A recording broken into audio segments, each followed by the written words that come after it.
विदिताखिलशास्त्रसुधा जलधे महितोपनिषत् कथितार्थनिधे हृदये कलये विमलं चरणं भवशङ्कर देशिकमे शरणम् करुणावरुणालय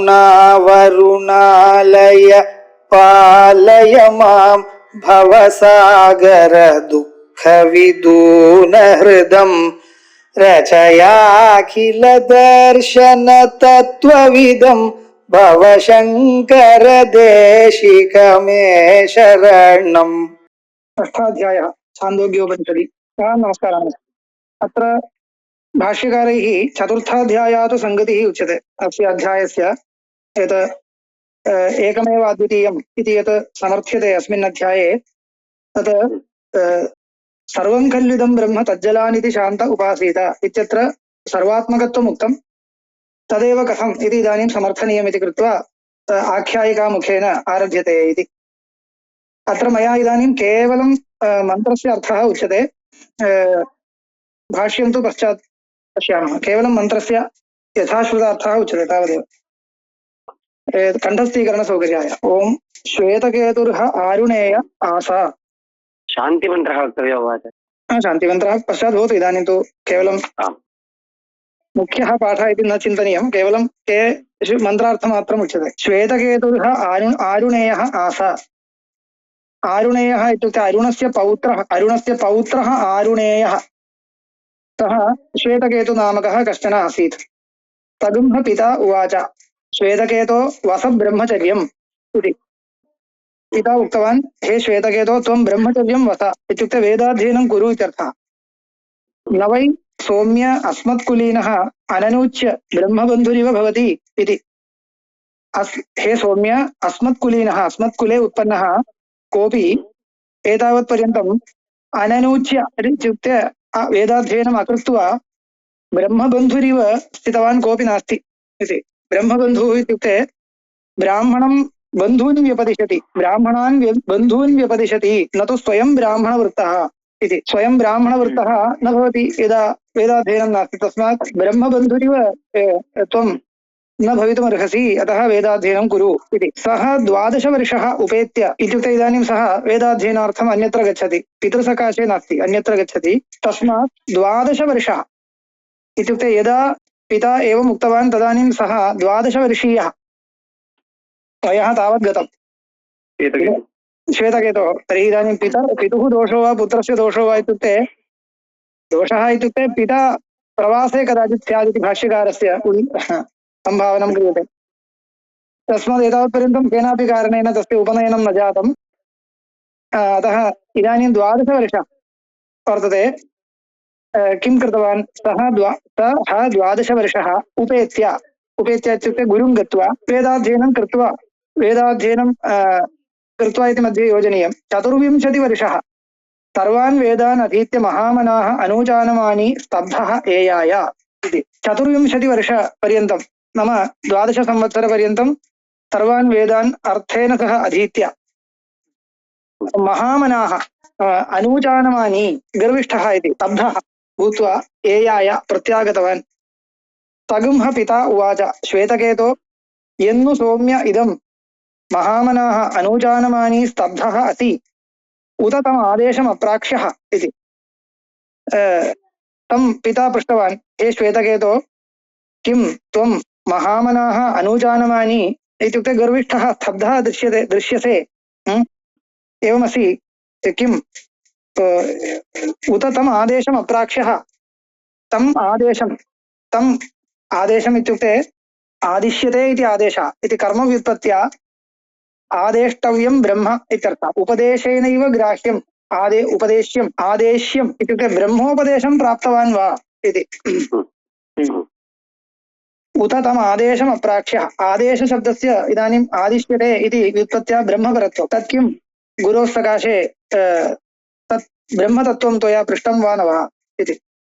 येन अश्रुतं श्रुतकं भवत्यमतं मतम् अविज्ञातं विज्ञातं। येन ब्रह्मतत्त्वेन ज्ञातेन अश्रुतं श्रुतं भवति अमतं मतम् अविज्ञातं विज्ञातमिति एकविज्ञानेन सर्वविज्ञानप्रतिज्ञा सर्वज्ञत्वं भवति इति न सर्वज्ञत्वं भवति इति न वक्तव्यम् एकविज्ञानेन सर्वविज्ञानमिति उच्यते खलु सर्वज्ञत्वमिति केवलं पदं यदा प्रयुज्यते तदा ईश्वरस्य सर्वज्ञत्वमिति वत् प्रतीतिर्भवति तथा अत्र व्यवस्था नास्ति किल अतः एकविज्ञानेन सर्वविज्ञानं प्रदर्श्य पिता एवम् उक्तवान् सर्वात्मकस्य विज्ञानमिति अर्थः अस्तु येन ज्ञातेन इदं प्रसिद्धमस्ति मया वक्तव्यं नास्ति तदा पुत्रः वदति कथं नु भगवः सः आदेशो भवति इति सः तस्य उपदेशः कीदृशः भवितुमर्हति इति पितरं पृच्छति कथं नु भगवः सः आदेशो भवति इति पिता उत्तरयति यथा सौम्य एकेन मृत्पिण्डेन सर्वं मृण्मयं विज्ञातकं स्यात् वाचारम्भणं विकारो नामधेयं मृत्तिकेत्येव सत्यं प्रसिद्धं वाक्यम् एकेन मृत्पिण्डेन सर्वं मृण्मयं विज्ञातं स्यात् तद्वत् तर्हि कीदृशं तद् विज्ञानम् इत्युक्ते सर्वोऽपि विकारः वाचारम्भणमात्रं नामधेयमात्रं वस्तुतत्त्वं तत्र नास्ति कारणमेव सत्यम् इत्यर्थः मृत्तिकेत्येव सत्यम् इत्यस्य यत् कारणं परमकारणं तदेव सत्यम् इति मृत्तिका इति तु कारणस्य प्रतिनिधिः एवञ्च सर्वस्यापि परमकारणं यदस्ति तदेव सत्यम् अन्यत् सर्वं मिथ्या इत्येवं रूपेण प्रतिज्ञायाः उपपादनं करोति पिता सदृशदृष्टान्ताः यथा सौम्य एकेन लोहमणिना सर्वं लोहमयं विज्ञातकं स्यात् वाचारम्भणं विकारो नामधेयं लोहमित्येव सत्यं यथा सौम्य एकेन नखनिकृन्तनेन सर्वं कार्ष्णायसं विज्ञातं स्यात् वाचारम्भणं विकारो नामधेयं कृष्णायसमित्येव सत्यम् एवं सौम्य स आदेशो भवति एवं विधः सः ब्रह्मतत्त्वस्य उपदेशो भवति एकेन नखनिकृन्तनेन नखनिकृन्तनं इत्युक्ते नखस्य नेल् कट्टर्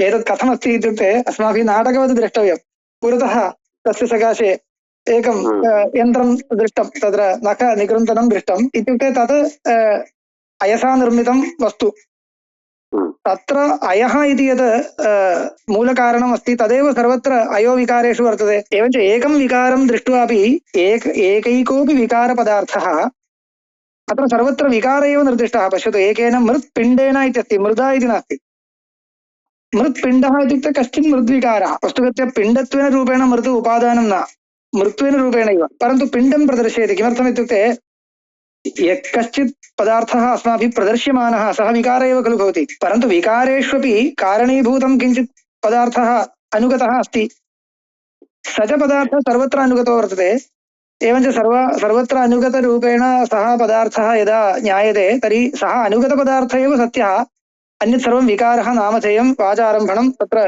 नामरूपमात्रं वर्तते सत्ता नास्ति कारणसत्ता अधीनसत्तैव अस्ति न तु स्वतन्त्रसत्ता इत्येवं यदा निश्चीयते तदा जगन्मिथ्यात्व निर्णयपूर्वकम् अद्वितीयं ब्रह्म विज्ञातुं शक्यते इदमेव ब्रह्मविज्ञानम् इत्युक्त्वा सः उपसंहरति समीचीनम् एतावदेव पुनः भाष्ये पश्यामः विशिष्य एवं रीत्या सः उक्त्वा उपसंहारं कृतवान् एवं सौम्य सः आदेशो भवति इति न वै नूनं भगवन्तः इत्युक्ते एवं रीत्या यदा पिता उक्तवान् तदा पुत्रः वदति न वै नूनं भगवन्तः ते एतत् अवेदिषुः यद्येतद् अवेदिष्यन् कथं मे नावक्ष्यन् इति भगवंस्त्वेव मे तद्ब्रवीतु इति कः अर्थः हे पितः मम गुरवः ये वेदम् अध्यापितवन्तः सार्थं वेदं ये अध्यापितवन्तः ते भगवन्तः इमं विषयं न जानन्ति इति भाति यतः यदि ते जानीयुः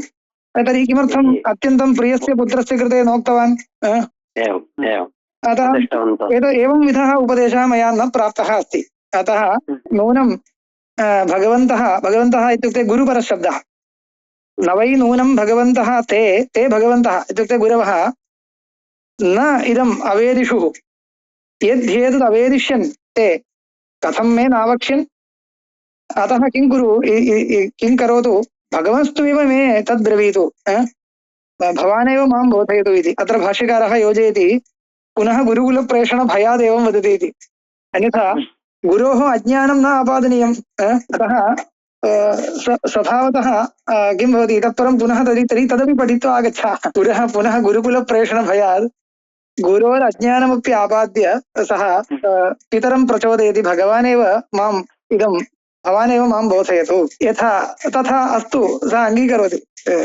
तथा सौम्य इति होवाच। इतः परं तस्य बोधनम्। एतावता सौम्य सौम्य इति सौम्य इति सोमम् अर्हति इति सौम्य। सोमम् अर्हति इत्युक्ते सोमयागानुष्ठानयोग्यः इत्यर्थः। एवं पुत्राणां सम्बोधनं कुर्वन्ति प्राचीनकाले, सोमादि अनुष्ठानयोग्यः इत्यर्थः सौम्यः इत्युक्ते। मम सोमानुष्ठान योगिरा सम्पादकः इति अर्थो। तथा विवक्षा नास्ति। सोमयोग्यः न सोमयोग्यः इत्येव, सोमम् अर्हति इत्येव खलु। तस्य सः स्वयं सोमम् अर्हति एवम् इत्युक्ते सोमम् अर्हति इत्येव इदमेव महती पदवी ब्राह्मणस्य इति। तस्मात् तदुक्त्वा पुत्रस्य आह्वानं कुर्वन्ति इति तथा उपनिषदि दृश्यते सर्वत्र सौम्य सौम्य इति। एवञ्च भवानेव मां बोधयतु इत्युक्त्वा पुत्रः उपरतवान्। द्वितीयखण्डः। पिता इदानीम् उपदेशम् आरभते। सदेव सौम्येदमग्र आसीदेकमेव द्वितीयम्। अयमेव इदं प्रतिज्ञावाक्यम्। अस्य सर्वस्यापि प्रकरणस्य प्रतिज्ञावाक्यं सदैव सौम्येदम् अग्र आसीत्। एतावत्पर्यन्तम् उपक्रमः आसीत्। तत्र एकविज्ञानेन सर्वविज्ञानप्रतिज्ञादिकम् उक्त्वा तत्र दृष्टान्त प्रदर्शनपूर्वकम् उपक्रमः कृतः। इदानीं साक्षादेव उपदेशः आरभ्यते। यतः शिष्येण पृष्ट्वा अनन्तरं खलु उपदेशः आरम्भणीयः। सदैव सौम्य इत्युक्ते पूर्वं यदुक्तं तदपि अस्य कृते उपयुज्यते। सदैव सौम्येदम् अग्र आसीदेकमेव द्वितीयम्। कोऽर्थः? इदं परिदृश्यमानं नामरूपात्मकं जगत् अग्रे सृष्टेः पूर्वं केवलं सदात्मकम् आसीत्। एवं तदेव एकमेव अद्वितीयम्। अत्र तु कश्चित् इतोपि विशेषः तत् इति शब्देन निर्दिश्यते। इदं च ब्रह्मैव तत् सद्रूपेण सकलस्य जगतः कारणमिति, जगतः उपादानम्। एवं किल? आत्मत्वेन रूपेण वा ब्रह्मत्वेन रूपेण वा नास्ति, सत्त्वेन रूपेण सकलजगदुपादानम्। तथा च उपादान उपादेय भावं प्रदर्शयितुम् अग्रे सृष्टिरुच्यते। सृष्टिमुक्त्वा अद्वितीयत्वं समर्थ्यते। यथा अन्यत्र सर्वत्र अस्ति तद्वदेव अत्रापि। तैत्तिरीये अपरिच्छिन्नत्वं समर्थयितुं सर्वात्मकत्वं वक्तव्यं, तदर्थम् उपादानोपादेय भावं घटयितुं सृष्टिं प्रतिपादयति किल, तद्वदेव इयं रीतिः सर्वत्र भवति। तर्हि इदानीं सृष्टिविचारः आरभ्यते। सदैव सौम्येदम् अग्र आसीत् एकमेव अद्वितीयं प्रतिज्ञा।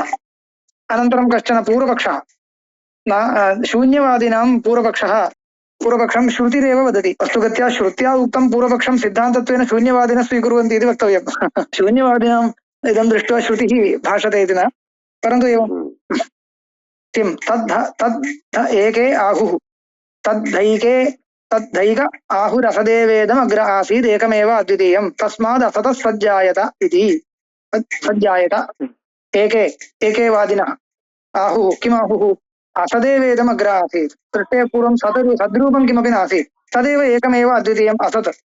तस्माद् असतः सत् अजायत, सत् जायते इति वदन्ति। इत्युक्त्वा इमं पूर्वपक्षम् उपस्थाप्य श्रुतिरेव स्वयं, नाम अयं खण्डयति। पिता पुत्रम् उपदिशन् खण्डयति। कुतस्तु खलु सौम्य एवगं स्यात् इति होवाच। कथम् असतः सज्जायेत इति। असतः जायते इति केचन वदन्ति। एवं कथं भवितुमर्हति? इदम् अनुपपन्नं तदसतोस्तादात्म्यादिकं न भवति। तस्मात् असतः सकाशात् तदुत्पद्यते इति पक्षः असमीचीनः। तस्मात् किं वक्तव्यं? सत्त्वेव सौम्य इदम् अग्र आसीत् एकमेव अद्वितीयम् इति सः पक्षः उपसंहृतः। अत्र विस्तरेण भाष्यं वर्तते, पश्यामः अग्रे। इतः परं सृष्टिः तदैक्षत बहुस्यां प्रजायेयेति तत्तेजो सृजत तत्तेज ऐक्षत बहुस्यां प्रजायेयेति तदपो असृजत तस्माद् यत्र क्वच अग्रे अनन्तरं पश्यामः। तदैक्षत तदित्युक्ते यः एकमेव अद्वितीयं यत् सद्वस्तु आसीत् सृष्टेः पूर्वं तत् सत्, तदित्यनेन सत् गृह्यते। तदेव सौम्येदमग्र आसीत् इत्यत्र उक्तं यत् सत् तत् ऐक्षत ईक्षणं कृतवत्। अनन्तरम् ईक्षणस्य आकारः प्रदर्श्यते। बहु स्यां प्रजायेय, अहं बहु स्याम्, अहमेव बहुभावं प्राप्नुयां प्रजायेय इति।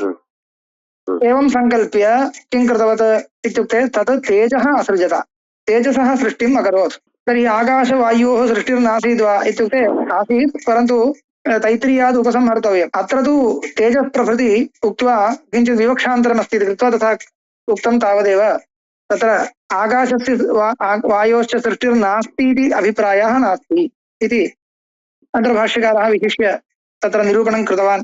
तदनन्तरं पठामः। तत् तेजः असृजत, अनन्तरं तत् तेजः ऐक्षत, बहुस्यां प्रजायेय इति तद् अपः असृजत। तेजः ऐक्षत इत्युक्ते कोऽर्थः इति चेत् केवलं तेजः इति न, सदवच्छिन्नं तेजः ऐक्षत अथवा तेजोवच्छिन्नं तत् इति वा तथा भवतु। तेजोवच्छिन्नः सत्पदार्थः ऐक्षत, सत्पदार्थस्यैव ईक्षणं वक्तव्यं, परन्तु तेजः इदानीम् उत्पन्नं खलु, तस्मात् इदानीं सत्पदार्थः तेजोवच्छिन्नः जातः, तस्मात् तेजः इति व्यवह्रियते। एवञ्च सत्पदार्थस्यैव ईक्षणं, अतः तेजोवच्छिन्नसत्पदार्थः इति अभिप्रायेण तेजः इति उक्तम्। तेजः ईक्षत, यतः चेतनस्य पदार्थस्य खलु ईक्षणं वक्तव्यम्। अतः केवलं तेजस्त्वेन रूपेण तेजसः चेतनत्वं नास्ति, अतः सत्पदार्थस्यैव ईक्षणम्। अतः तत् तेजः ऐक्षत इत्युक्ते तेजोवच्छिन्नः सत्पदार्थः ऐक्षत, बहुस्यां प्रजायेय इति पूर्वदेव तदापः असृजत। तेजसः सकाशात् आपः उत्पन्नः इत्युक्त्वा तत्र एकाम् उपपत्तिं प्रदर्शयति। तस्माद् यत्र क्वचन शोचति स्वेदते वा पुरुषः तेजस एव तदध्यापो जायन्ते इति। यत्र कुत्रचित् वयं शोकं कुर्मः अथवा स्वेदः प्राप्यते अस्माकं, तत्र सर्वत्र तेजसः सकाशादेव आपः जायन्ते, अपः भवति इति कृत्वा खलु आपः जायन्ते इति लौकिकरीत्या यतः अनेन ज्ञायते तेजसः सकाशादेव आपः जायन्ते इति ज्ञातुं शक्यते इति। तावदेव। तेजस एव तदध्यापो जायन्ते, आपः अधिजायन्ते इति अधि इति अत्र योजनीयम्। अधिजायन्ते तद्वदेव अग्रे ताः आपः ऐक्षन्त बह्व्यस्याम प्रजायेमहि इति, वयं बह्व्यः स्याम भविष्यामः इति।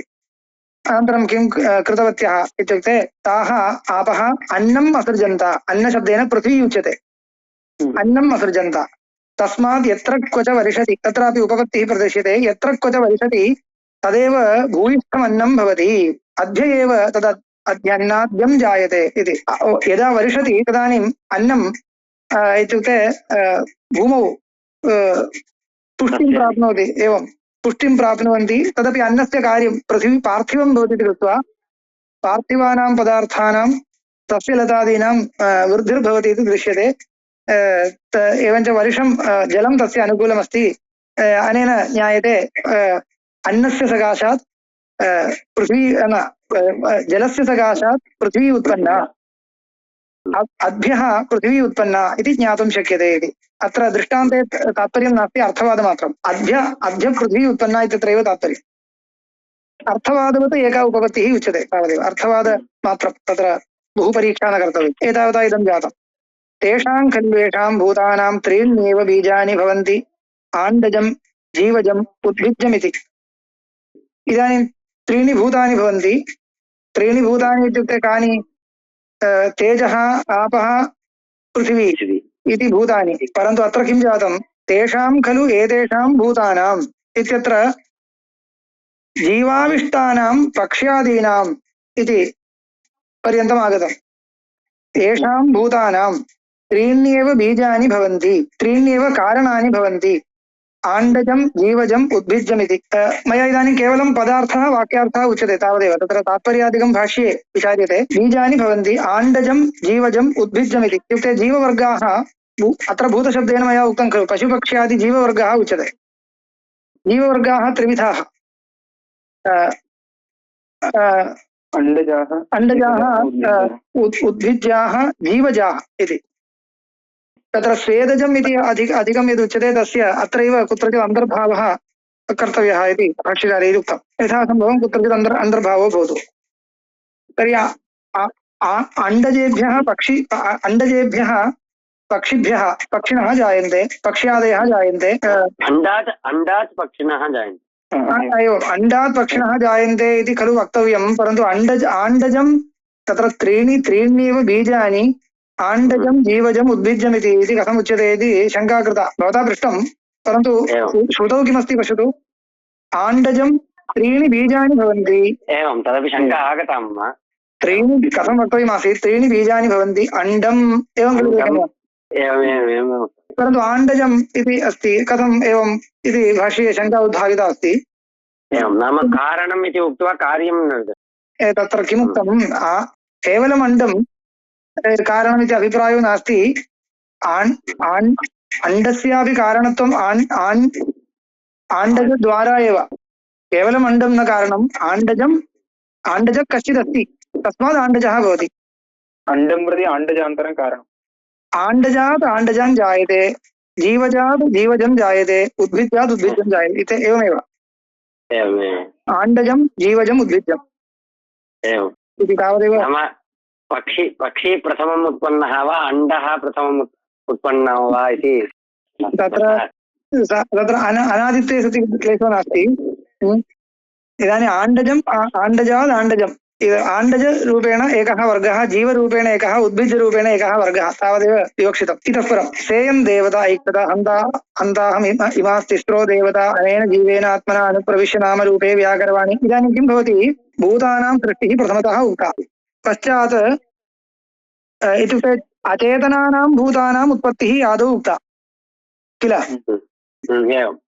अचेतनानां भूतानाम् उत्पत्तिः उक्ता, चेतनानां भूतानामपि उत्पत्तिः उक्ता। इदानीम् इतः परं किं क्रियते सेयं देवता ऐक्षता हन्त अहम् इमास्तिस्रो देवताः अनेन जीवेन अनुप्रविश्य नामरूपे व्याकरवाणि इति। सेयं देवता इत्युक्ते सद्रूपा देवता, परमकारणीभूतः सत्पदार्थः परमेश्वरः इति स्वीक्रियता। सेयं देवता ऐक्षता, किम् ऐक्षता ईक्षणस्य आकारः उच्यते। हन्त अहम् इमाः तिस्रो देवताः, अत्र देवता शब्देन तेजः आपः पृथिवी इति त्रीणि भूतानि एव उच्यन्ते। अहं सद्रूपा देवता, इमाः तिस्रो देवताः अनुप्रविश्य, तिस्रो देवताः इति द्वितीया बहुवचनं, तिस्रो देवताः देवदैकले इत्यर्थः।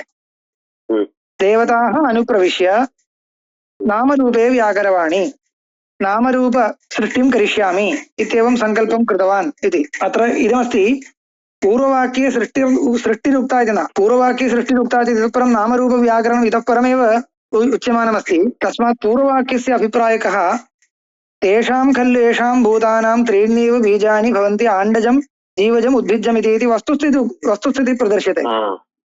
इत्युक्ते सृष्टि अनन्तरम् एवं भविष्यति इति अभिप्रायेण एतेषां परस्परसङ्कलनादिना भूतवर्गः नामरूपव्याकरणादि जीवरूपेण परमात्मनः प्रवेशानन्तरं खलु नामरूपव्याकरणाद्यनन्तरं भूतवर्गाः भवन्ति इति खलु वक्तव्यम्। एवं यदा भवति तदा एवं त्रिविधवर्गेषु ते प्रवेशनीयाः भवन्ति इति तावदेव तात्पर्यं तेषां खल्ु येषां भूतानाम् इति वाक्यस्य। सेयं देवता ऐक्षता हन्ताहम् इमास्तिस्रो देवताः अनेन जीवेन आत्मना अनुप्रविश्य, जीवभावेन अनुप्रविश्य अहं नामरूपे व्याकरवाणि, नामरूपव्याकरणं करिष्यामि इत्येवं देवता सङ्कल्पं कृतवती। तद्रूपा देवता सङ्कल्पं कृत्वा किं कृतं तासां त्रिवृतम् एकैकां करवाणि इति। पुनः त्रिवृत्करणसङ्कल्पः एव। त्रिवृत्करणं नाम ज्ञायते खलु, त्रयाणां भूतानां मिश्रीकरणं, पञ्चीकरणवदेव। पञ्चीकरणस्य उपलक्षणमेव इदं।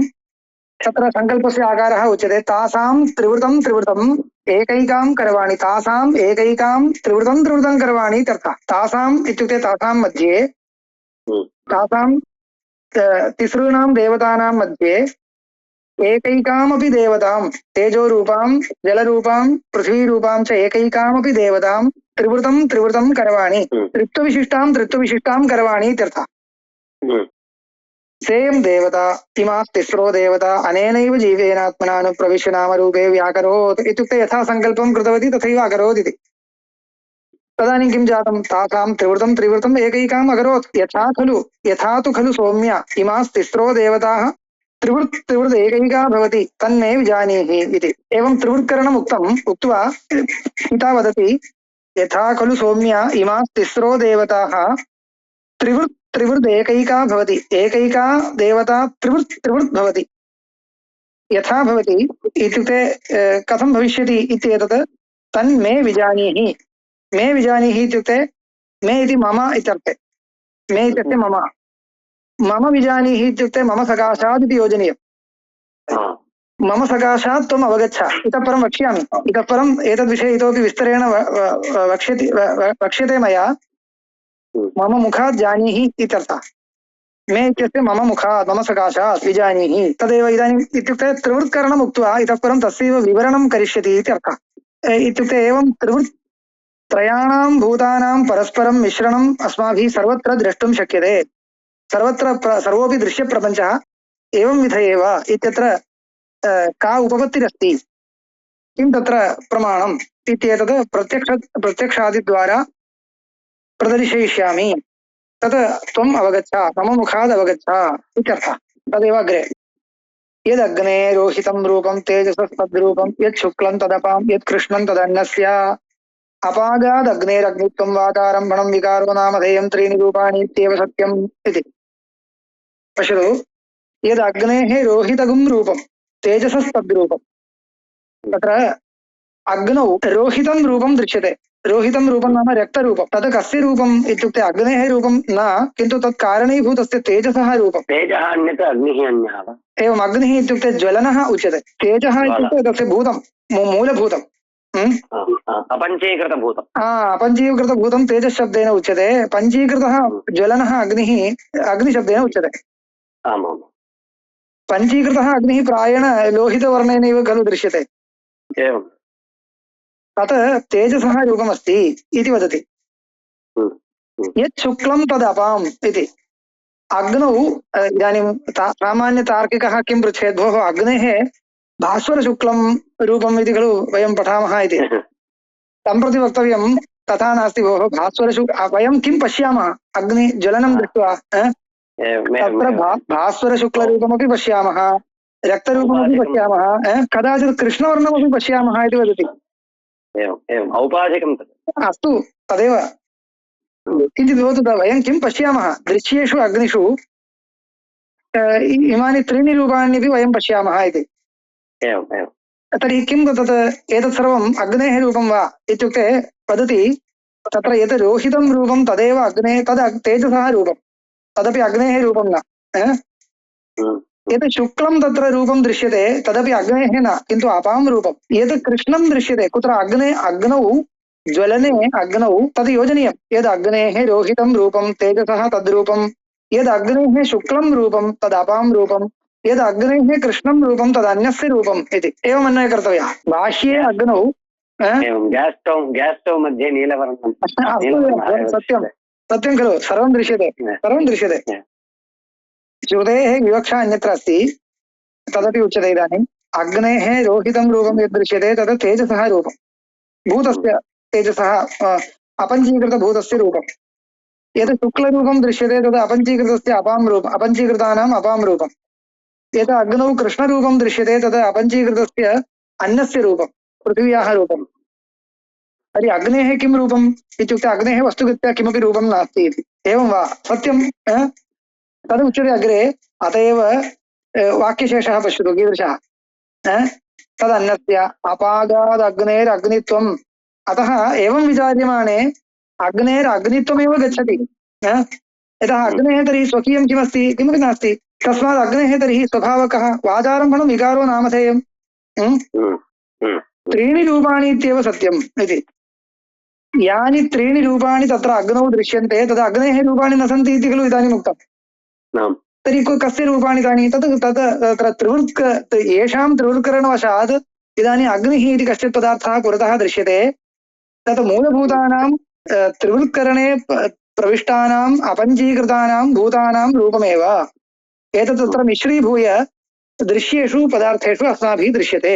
तर्हि दृश्यानां पदार्थानां वस्तुगत्या स्वरूपं किमपि नास्ति, वाचारम्भणं विकारो नामधेयम्।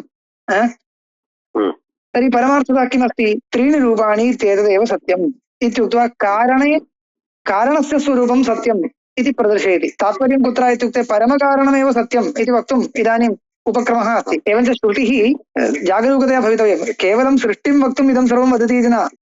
सृष्टिमुक्त्वा तस्य मिथ्यात्वं प्रतिपादयितुमेव अयम् उद्यमः इति स्पष्टं ज्ञातुं शक्यते। एवं तदेव वक्तुम् अयम् उद्यमः इति स्पष्टं ज्ञायते। अग्रे पश्यतु, समानरीत्या स्वयं व्याख्यातुं शक्यते। यदादित्यस्य रोहितगुं रूपं तेजसस्तद्रूपं यत् शुक्लम् इत्युक्ते आदित्यस्य आदित्यः अस्माकम् आदित्यः यः वर्तते तत्रापि रोहितं रूपं दृश्यते कस्य रूपम् आदित्यस्य रूपं वा न तेजसस्तद्रूपम् आदित्यस्य यत् शुक्लं रूपं दृश्यते तदपि आदित्यस्य न अपां तद् रूपम् आदित्ये यत् कृष्णं रूपं दृश्यते इदानीं वैज्ञानिकाः वदन्ति आदित्ये कृष्णवर्णः अस्ति इति ब्लाक् होल् इति उच्यते तद् अन्नस्य रूपम् इति यत् कृष्णं तद् अन्नस्य आदित्यस्य रूपं न तर्हि किं भवति एवं रीत्या विचार्यमाणे अपागाद् आदित्यस्य आदित्यत्वमेव अपगतम् तर्हि किं भवति वाचारम्भणं विकारो नामधेयं मृत्तिके त्रीणि रूपाणि इत्येव सत्यं यत् चन्द्रमसो रोहितकं रूपं तेजसस्तद्रूपं यत् शुक्लं तदपां यत् कृष्णं तदन्नस्य अपागात् चन्द्रस्य चन्द्रात् चन्द्रत्वं वाचारम्भं विकारो नामधेयं त्रीणि रूपाणि इत्येव सत्यं यद् विद्युतो रोहितं रूपं तेजसस्तद्रूपं यत् शुक्लं तदपां यत् कृष्णं तदन्नस्य अपागात् विद्युतो विद्युत्वं वाचारम्भणं विकारो नामधेयं त्रीणि रूपाणि इत्येव सत्यं समाप्तम् एवं सर्वत्र प्रपञ्चे स्वयमेव परीक्षणीयम् इति अभिप्रायः श्रुते एतद्धस्म वै तत् विद्वांसः आहुः पूर्वे महाशालाः महाश्रोत्रियाः ननोद्य कश्चन अश्रुतकम् अमतम् अविज्ञातम् उदाहरिष्यति इति तेभ्यो विदाञ्चक्रुः इति तत्र पिता एवम् एतावत्पर्यन्तम् उक्त्वा पिता वदति एतावत्पर्यन्तम् एवं रीत्या मया यद् वर्णितं त्रिवृत्करणादिकम् उक्त्वा प्रपञ्चस्य स्थितिं यदहं वर्णितवान् तद् मया किमपि कपोलकल्पितं वर्णितम् इति न मन्तव्यम् एतद् स्म वै तद् विद्वांसः आहुः पूर्वेपि विद्वांसः इत्थमेव आहुः वदन्ति स्म पूर्वे महाशालाः महाश्रोत्रियाः महाशालाः इत्यस्य महागृहस्थाः इत्यर्थः एवञ्च गृहस्थाः अपि श्रोत्रियाः एवमेव आहुः इति तत्र नाचिकेताः इति उच्यते खलु तद्वत् नाचिकेताग्निचयनं कृतवन्तोपि एवमेव वदन्ति इति उच्यते कर्मिणोऽपि तथैव वदन्ति इति उच्यते खलु तद्वत् केवलं ब्रह्मनिष्ठाः इत्थं निरूपयन्ति इति न गृहस्थाः अपि कर्मनिष्ठाः श्रोत्रियाः अपि ब्रह्मतत्त्वविषये एवमेव प्रतिपादयन्ति पूर्वे महाशालाः महाश्रोत्रियाः नः अद्य कश्चन अश्रुतम् अमतम् अविज्ञातम् उदाहरिष्यति किमपि नः इत्युक्ते अस्माकं मध्ये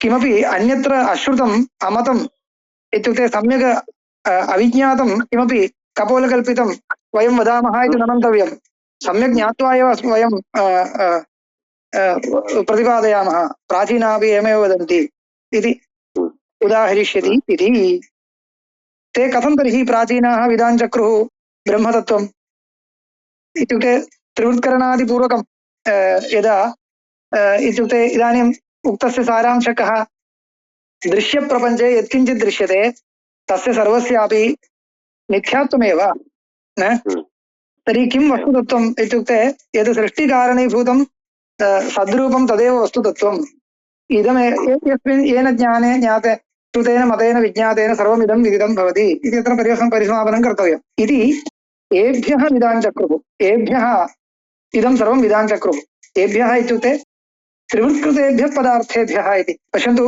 त्रिवृत्कृतान् पदार्थान् प्रपञ्चे बहिर्दृश्यमानान् दृश्यपदार्थान् परीक्षैव ते एतादृशं परमार्थतत्त्वं ज्ञातवन्तः इति दृश्याः ये पदार्थाः भवन्ति तेषां स्वरूपं यदा परीक्ष्यते तदा विकारः इति यः दृश्यते तत्र नामरूपमात्रं वर्तते पारमार्थिकत्वं तस्य नास्ति येन रूपेण तद् विकारभूतं दृश्यते तस्य स्थिरत्वं नास्ति इत्येवं तस्य स्थिरं तर्हि किं तस्य यत् कारणं तदेव स्थिरं तर्हि कारणत्वेन यद् दृश्यते तस्य किं स्वरूपं तस्यापि यत् स्वरूपं तथैव तस्यापि यत् कारणं तदेव स्थिरम् इति एवं परीक्ष्यमाणे कुत्र इदं परिवस्यति यत् परमकारणं तदेव स्थिरम् इति भविष्यति यदि परमकारणमेव स्थिरं तर्हि तस्य आद्यं यत् कार्यं तदपि मिथ्यैव खलु एवं किल एवम् आद्यं कार्यं मिथ्यैव आद्यं कार्यं मिथ्यैव तर्हि आद्यमपि कार्यं यदि मिथ्या तर्हि अग्रिमं कार्यमपि मिथ्यैव भवति इदानीं परमकारणस्य यत् स्थिरत्वं परमार्थत्वम् उच्यते परमकारणं परमार्थपदार्थः इति वक्तव्यम् परमकारणस्यापि यत् परमार्थत्वं तत् कारणत्वविशिष्टवेषेण वा शुद्धरूपेण वा इति पृष्टे किमुच्यते शुद्धरूपेण इति वक्तव्यम् कथं ज्ञायते कारणत्वविशिष्टरूपेण भवतु इत्युक्ते न शक्यते यतः कारणत्वं कार्यनिरूपितं खलु कारणत्वं कार्यनिरूपितं सापेक्षपदार्थः असापेक्षं तर्हि कार्यस्य मिथ्यात्वे कार्यनिरूपितं कारणत्वं सत्यं भवति वा न भवति न भवति इत्येवं परीक्ष्यमाणे परमार्थसत्यत्वं परमकारणस्य सत्पदार्थस्य यत् परमार्थसत्यत्वं वक्तव्यं तदपि केवल सद्रूपेणैव न तु कारणत्वविशिष्टरूपेण इत्यपि परीक्ष्य निर्णेतुं शक्यते एवमेव अस्मत्प्राचीनाः अपि विधान् चक्रुः इति उदाहरिष्यति इति एकवचनमस्ति खलु उदाहरिष्यन्ति तत्र अन्यः न स्यात् एतत् स्म वै तद् विद्वांसः आहुः पूर्वे महाशालाः महाश्रोत्रियाः तत्र पूर्णं तद् जातं वाक्यं जातं तत्कृते क्रियापदमपि अस्ति आहुः इति इदम् अग्रिमं वाक्यं ननोद्य कश्चन तत्र कश्चन इति कर्तृपदं कश्चन उदाहरिष्यति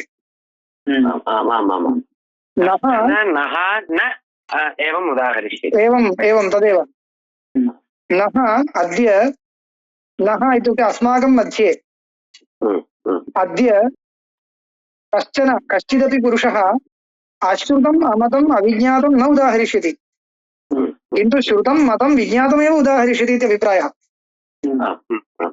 कपोलकल्पितं कदापि अस्मन् मध्ये कोऽपि न वदति इति आशयः इदमपि जातम् अग्रे यदुरोहितमिवाभूत् इति तेजसस्तद्रूपमिति पुनः यदुक्तं तस्यैव प्रकारान्तरेण स्पष्टीकरणं क्रियते स्वयमेव यदुरोहितमिव अभूत् पश्यतु मिथ्यात्वं वदन्ती एव श्रुतिः तात्पर्यग्राहकं स्थापयति इव शब्दं स्थापयति यदु इत्युक्ते यत् इत्यर्थः यत् वस्तु रोहितमिव अभूत् रोहितमिव अस्माभिः दृष्टं तद् किं रोहितं तेजसस्तद्रूपम् इति तद्विदान् चक्रुः इदं किमस्ति तेभ्यो विदान् चक्रुः इत्यस्ति खलु एभ्यः इत्यस्य मया कः अर्थः उक्तः त्रिवृत्कृतेभ्यः पदार्थेभ्यः इति कथमिति वक्तव्यं खलु कथम् एभ्यः इदं विदान् चक्रुः तद्वदति यद् रोहितमिवाभूदिति तेजसस्तद्रूपमिति तद्विदान् चक्रुः यदु शुक्लमिव अभूदिति अपागं रूपमिति तद्विदान् चक्रुः यदु कृष्णमिव अभूदिति अन्नस्य रूपमिति तद्विदान् चक्रुः एवञ्च कार्यपदार्थेषु यत्किञ्चित् रूपं दृश्यते तत् तस्य रूपं न इति विदान् चक्रुः इत्यर्थः इति तर्हि तत्र दृष्टं कथं दृष्टं मिथ्या दर्शनमेव तत् इति अभिप्रायः विदान् चक्रुः यद्वत् विज्ञातमिव अभूत् इत्येतासामेव देवतानागं समास इति तद्विदान् चक्रुः इति यद्वत् विज्ञातमिव अभूत् तत्र दृश्यं वस्तु किमपि विज्ञातमिव अभूत् खलु कोऽर्थः भ्रमात्मकं दर्शनमित्यर्थः सुप्तौ रजतं विज्ञातमिव अभूत् वस्तुतः न विज्ञातम् इति तद् इदं सर्वं मिथ्यात्वे तात्पर्यग्राहकम् यत्किञ्चित् लोके विज्ञातमिव अभूत् वस्तुगत्या किं विज्ञातम् एतासामेव देवतानां समासः इति समासो नाम समूहः एतासां मूलभूतानां देवतानामेव समूहः त्वया सर्वत्र विज्ञातः न तु तदपेक्षया अतिरिक्तं किमपि ज्ञातम् इति इत्थं रूपेण तद्विदान् चक्रुः यथा खलु नु सौम्य इमाः तिस्रो देवताः पुरुषं प्राप इत्युक्ते अयं विषयः समाप्तः भवति इतः परम् अग्रिमस्य खण्डस्य अवतारिका इयं यथा खलु नु सौम्य इमाः तिस्रो देवताः पुरुषं प्राप्य त्रिवृदेकैका भवति तन्मे विजानीहि इति अग्रे पक्षिमाणस्य विषयस्य पीठिकां ददाति यथा खलु सौम्य इमाः तिस्रो देवताः पुरुषं प्राप्य त्रिवृदेकैका भवति इत्युक्ते बहिः पदार्थेषु परीक्षा प्रदर्शिता इतः परं शरीरस्य अन्तः परीक्षा प्रदर्श्यते यथा बहिः परीक्षा प्रदर्शिता आदित्यं चन्द्रं च आदाय बाह्यम् अनलं च आदाय परीक्षा प्रदर्शिता इदानीं शरीरस्य अन्तः प्रविश्य इयमेव परीक्षा प्रदर्श्यते इति तत् मे विजानीहि मे इत्युक्ते मम सकाशात् विजानीहि कथम् अन्नम् अशितं त्रेधा विधीयते यदा अन्नम् अस्माभिः भुक्तं तत् त्रिधा विभागं प्राप्नोति कदा समापनीयं मया अत्र किमपि कार्यान्तरमस्ति नारायणस्य इति वा कस्य अस्ति खलु 10 निमेषाः सन्ति वा अस्तु अन्नमशितं त्रेधा विधीयते अस्माभिः भुक्तम् अन्नं त्रिधा भवति यः स्थविष्ठो धातुः सः पुरुषं भवति तस्य स्थूलभागः स्वल्परूपेण परिणमते यः मध्यमः तत् मांसं भवति यः अनिष्ठः तत् मनः सूक्ष्मभागस्तु मनोरूपेण परिणमते एकम् अपि च आपः पीताः अस्माभिः आपः पीताः त्रेधा विधीयन्ते तासां यः स्थविष्ठो धातुः तत् मूत्रं भवति यो मध्यमः तत् लोहितं रक्तं भवति यः अनिष्ठः सः प्राणो भवति तेजः अशितं त्रेधा विधीयते तेजः इत्युक्ते तैजसं किमपि इदं घृतादिकं तत् त्रेधा विधीयते तस्य यः स्थविष्ठो धातुः तद् अस्ति भवति यो मध्यमः सः मज्जा यो अनिष्ठः सः वाक् भवति एवञ्च लोहितम् इत्युक्ते पूर्वं लोहितं लोहितं नाम रक्तं रक्तम् रक्तं भवति इत्यर्थः एवञ्च एतत् सर्वम् उक्त्वा किं क्रियते अन्नमयं हि सौम्य मनः आपोमय प्राणः तेजोमयी वाक् इति उपसंहारं करोति तस्मात् किं ज्ञायते अन्नमयं हि सौम्य मनः मनः अन्नमयम् इति उच्यते किमर्थम् अन्नस्य एव खलु सूक्ष्मभागः मनोरूपेण परिणतः इति तर्हि विकारः मिथ्या इत्यज्ञायते एवम् अन्नस्य परिणामः इत्युक्ते अन्नेन पुष्टिं गच्छति इति अभिप्रायः अन्नमयं हि सौम्य मनः आपोमय प्राणः तेजोमयी वाक् इति पिता उक्तवान् तदा पुत्रः वदति भूय एव मा भगवन् विज्ञापयतु पुनः मां बोधयतु इति तथा सौम्येति होवाच पुनः तदपि रीत्या पचाम्यन्नं चतुर्विधम् इत्यस्ति खलु गीतायां गीतायामस्ति तत्र त्रिधा विभज्यते तत् चतुर्विधं पचामि इति एकं व्याख्यानम् अन्नं चतुर्विधम् इत्यत्र अपरं व्याख्यानम् अन्नं चतुर्विधमस्ति लेह्यं चोष्यं खाद्यम् एवं रीत्या कश्चन विभागः अस्ति खलु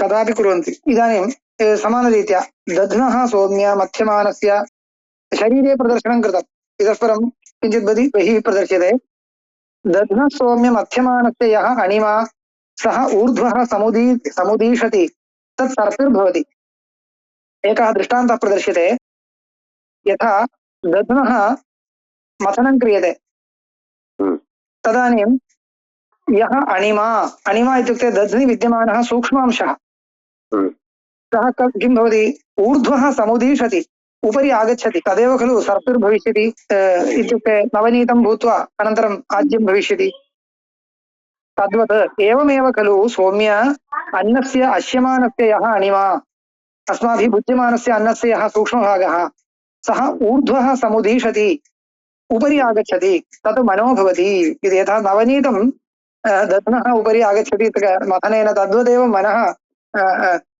अश्यमानात् अन्नात् उपरि आगच्छति इति प्रतिपादयति एवम् अपां सौम्य पीयमानानां यः अणिमा सः ऊर्ध्व समुदीषति सः प्राणो भवति इति अस्माभिः पीयमानानाम् अपां यः सूक्ष्मभागः सः उपरि आगच्छति तदेव उपरि आगच्छति इत्युक्ते स्पष्टरूपेण बहिरागच्छति स एव प्राणो भवति इति तेजसः सौम्य अश्यमानस्य यः अणिमा सूक्ष्मभागः सः ऊर्ध्वः समुदीषति सा वाग् भवति एवञ्च मनः प्राणो भवति वाग् भवति नाम पुष्टिं ददाति इत्यर्थः तावदेव पुष्टिं ददाति तावदेव विवक्षितं तत्र उपादानोपादेय भावस्य विवक्षा नास्ति एतत् सर्वं भाष्ये स्पष्टीभवति अग्रे इदानीं मया तु केवलं यथाश्रुतार्थः उच्यते तावदेव तत् तात्पर्यमपि नोच्यते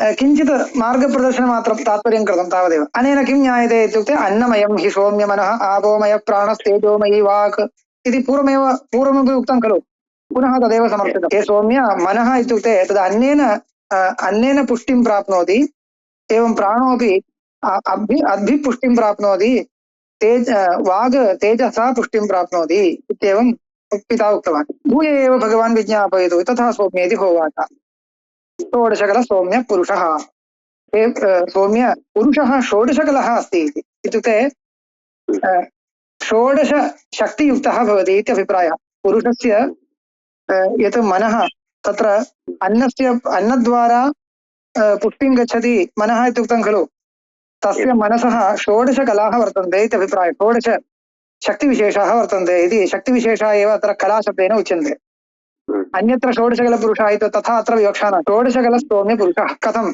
इति तस्य एकां परीक्षां प्रदर्शयति 15 अहानि मा आशीः 15 दिनपर्यन्तं त्वं भक्षणं भोजनं किमपि न कुरु कामम् अपपिब जलं यथेष्टं पिब चिन्ता नास्ति यतः जलमपि यदि न पीयते तर्हि प्राणा एव तिष्ठेयुः यदा जलं पीयते तर्हि अन्वयव्यतिरेकाभ्याम् अस्माभिः ज्ञायते जलं पीयते चेत् प्राणाः तिष्ठन्ति अनया करिष्यमाणया परीक्षया किं स्पष्टीभवति इत्युक्ते जलपानं सः करोति तेन प्राणाः तिष्ठन्ति परन्तु मनः किमपि कार्यं न करोति यतः भोजनं न क्रियते इति कृत्वा इति प्रदर्श्यते परीक्षया 15 अहानि अशनं मा कुरु कामम् अपपिब यथेष्टं जलं पीयता आपोमय प्राणो न पिबेत् अतो विच्छेद्यते इति प्राणा एव विच्छिन्ना स्युः तथा मास्तु इति उपदेशं करोति पुत्रः तथैव सः 15 अहानि न आशा इत्युक्ते अशनं न कृतवान् अथ ह एनम् उपससाद पितुसकाशे आगतवान् किं ब्रवीमि भोः इति मया किं वक्तव्यम् इतः परं एतावत्पर्यन्तं भोजनं न कृतवान् इदानीं मया किं कर्तव्यं किं वक्तव्यम् इति पृच्छति किं ब्रवीमि भोः इति पिता वदति ऋचः सौम्य यजूंषि सामानि सर्वं वद इति वदति ऋचः सौम्य हे सौम्य यजूंषि सामानि त्वया अधीतानि खलु सामानि इति सहोवाच न वै मा प्रतिभान्ति भोः इति मम किमपि स्मरणे नागच्छति इति पर्याप्तं परीक्षा समाप्ता तं तगुं होवाच यथा सौम्य महतो अभ्याहितस्य एकः अंगारः खद्योतमात्रः परिशिष्टः स्यात् तेन ततोपि न बहु दहेत् एवं सौम्य ते षोडशानां कलानाम् एका कला अतिशिष्टा स्यात् तया एतर्हि वेदान् अनुभवसि वेदान् नानुभवसि किं वदति यथा तत्र अंगारकम् अग्निः न ज्वलति केवलम् एकः अंगारः अवशिष्टश्चेत् सः अंगारः तम् अंगारम् उपयुज्य ज्वलनं किमपि ज्वालयितुं न शक्यते किमपि दग्धुं न शक्यते तद्वत् तव तु एका 16सु कलासु एका कला अवशिष्टा अस्ति तया कलया त्वं केवलं किं ब्रवीमि इति वक्तुमेव त्वं प्रभवसि अन्यत् किमपि वेदान् स्मर्तुं नार्हसि न प्रभवसि एकैव कला तव अवशिष्टा एकम् अंगारकम् अवशिष्टम् इति वत् जातं तर्हि किं कर्तव्यं तस्य प्रोज्वलनं क्रियतां तर्हि सर्वं पूर्ववदेव स्मर्तुं शक्यते इति सौम्यते षोडशानां कलानाम् एका कला अवशिष्टा स्यात् तया एतर्हि वेदान् न अनुभवसि तस्मात् वेदान् न स्मरसि न अनुभवसि इत्युक्ते न स्मरसि इत्यर्थः प्रकृते तस्मात् किं कुरु अशान सम्यक् भोजनं कुरु अथ मे विज्ञास्यसि अनन्तरं मम निकटम् आगत्य वद सः भोजनं कृतवान् अथः एनम् उपससाद प्रत्यागतवान् तगुं यत्किञ्चित् पप्रच्छ सर्वं सः प्रतिपेदे इत्युक्ते ऋग्वा यजुर्वा साम वा यत्किञ्चित् पृष्टं सर्वं सः स्मृत्वा उक्तवान् तगुं होवाच यथा सौम्य महतो अभ्याहितस्य एकम् अंगारं खद्योतमात्रं परिशिष्टं तत्र एकं खद्योतमात्रं अंगारं यदा परिशिष्टं भवति तदा किं कर्तव्यम् अस्माभिः तं तृणैः उपसमाधाय तत्र तृणानि प्रक्षिप्य तत्र इदं क्रियते खलु अग्नेः मथनं कृत्वा अरणे सकाशात् उत्पाद्य तत्र नारिकेल त्वचं संस्थाप्य क्रियते तद्वत् उपसमाधाय संवर्ध्य इत्यर्थः यथा प्रज्वालयेत् तद्वदेव किं कर्तव्यं यद् एका कला तव अवशिष्टा अस्ति तां कलाम् अन्नेन उपसमाधाय ततोपि बहु तर्हि यथा बहु दहे तद्वत् एवं सौम्यते षोडशानां कलानाम् एका कला अतिशिष्टा अभूत् सा अनेन उपसमाहिता अनेन उपसमाहिता प्रज्वालीत्